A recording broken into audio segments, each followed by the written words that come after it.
So the first question I have is there a singular moment that you can pinpoint in your memory where you thought to yourself, wow, we're making really iconic television here in relation to the X-Files? Wow, that's so interesting. Is there a singular moment when I thought we're making iconic television? Um, I can't say there was a single moment. It was my first job in television, so there were a whole series of revelations and realizations the first couple of years I was on the show about all kinds of things. But about the importance of the show, it was sort of a gradual realization, both of how popular it was and how determined Chris was to make it last. And I remember my first episode was Endgame in season 2, and we wanted to get a shot of a Stephen Williams double outside Lincoln Center in Washington, D.C. And Chris sort of snuck in the authorization to have this double hired and to shoot these shots of him outside Lincoln Center without the studio knowing we were spending the money. And when the studio found out, the head of production called Chris and was screaming that we'd spent this money on getting this shot without getting his approval first, because he never would have approved it, of course. You don't need that. You could have just used a stock shot. You don't need you don't need your own film of this outside Lincoln Center. It's extravagant. And Chris hung up the phone and he just sort of smiled and he said, "Yeah, but now we have the shot." And I realized that, like, for him, it was about having that there forever, having that part of the show forever, and making sure that every episode we had the long view. This wasn't just an hour of television to be broadcast and consumed and forgotten about. He wanted it to last and last. And so that ambition, and that was my first episode, that ambition stayed with me and never went away.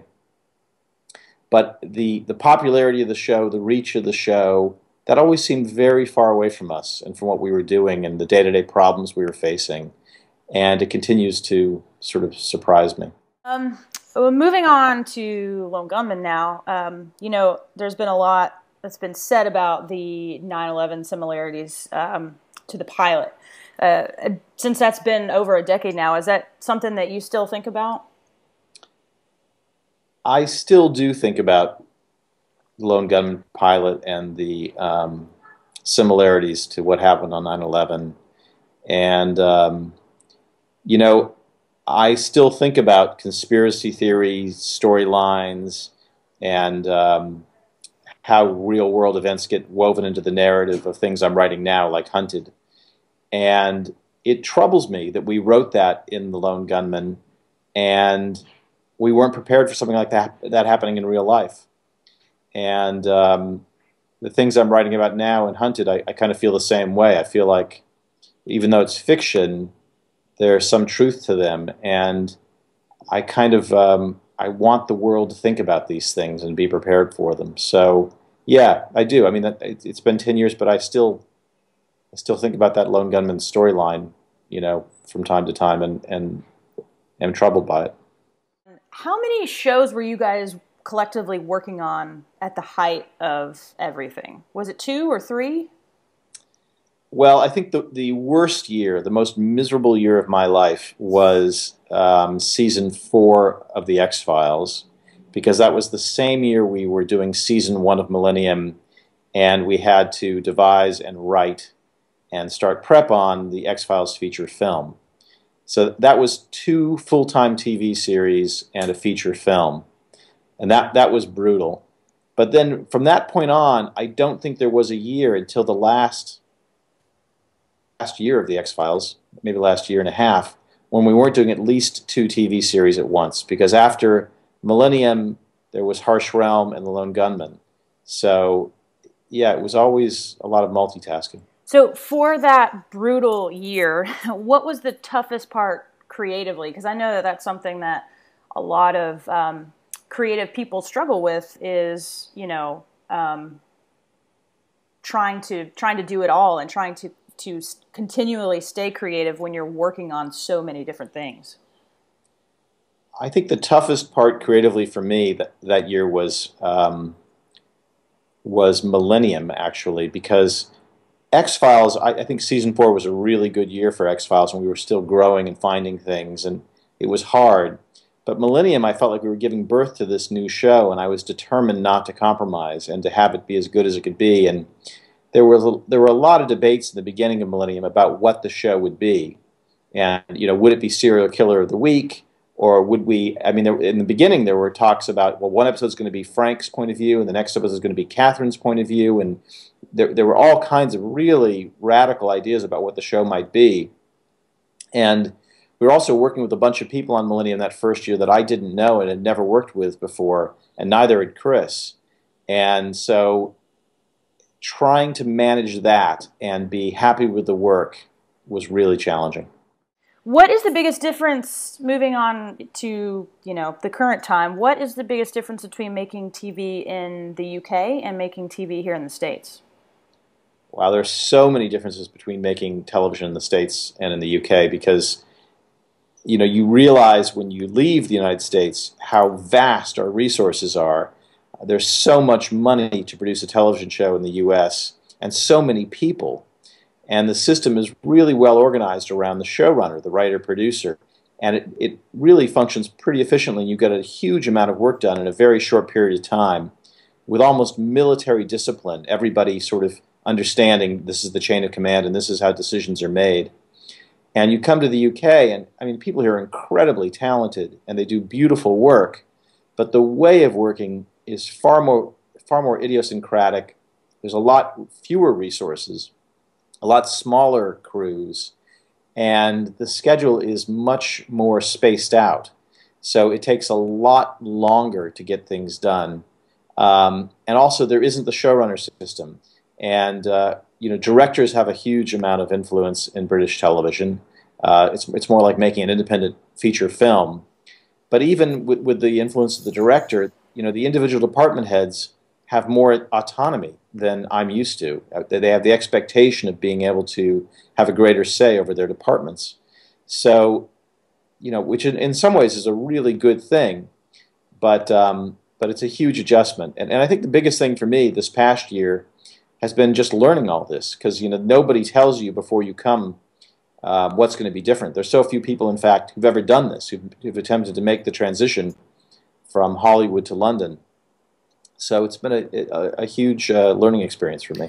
Well, just kind of a side question from that. Do you think that the differences in that system allow for, say, a better creative process and whatnot? Because I think a lot of people over the last 5-8 years would argue that the best TV is now coming out of the UK. You're getting really, really high quality, great television that people all over the world, I'm thinking of, and I haven't actually seen it yet, but I'm thinking of stuff like Downton Abbey and all of the great stuff that's coming out of that system. And it's interesting to me that the systems are so different yet seem to yield such different results almost. Do you think that has anything to do with the difference in the way you work? Yeah, I think when British television is good, it's great and as good as anything in the world. And for me, some of my all-time favorite series are British. Going back to I, Claudius and Brideshead Revisited and House of Cards and Prime Suspect. Those are all seminal television events for me. But what they do by and large is not what we do in America. In America, we do series that are a minimum of 13 episodes. And on broadcast television, it's 20, 24 episodes. And that just isn't the way television is here. Television here is like little mini-series, by our standards, little, 4, 6, 8 hours is a really long run in the UK. And so they're more handcrafted, and the pace is slower. And I think that's the one most, the most significant advantage is the pace. It gives you more time to reflect and think and revise, which is really nice. You don't get that in American television. You got to go. You got to go. You got to keep moving. So I think that's one of the big advantages. And the other thing that's really interesting to me being here is, people make a lot less money in television here across the board.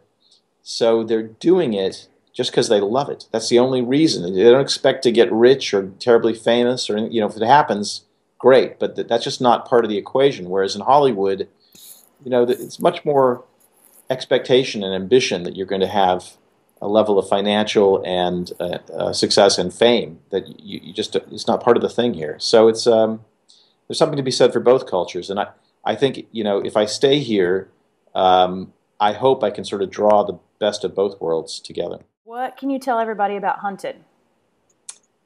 Hunted is a hugely ambitious spy series, paranoid spy thriller, and I'm really, really proud of it.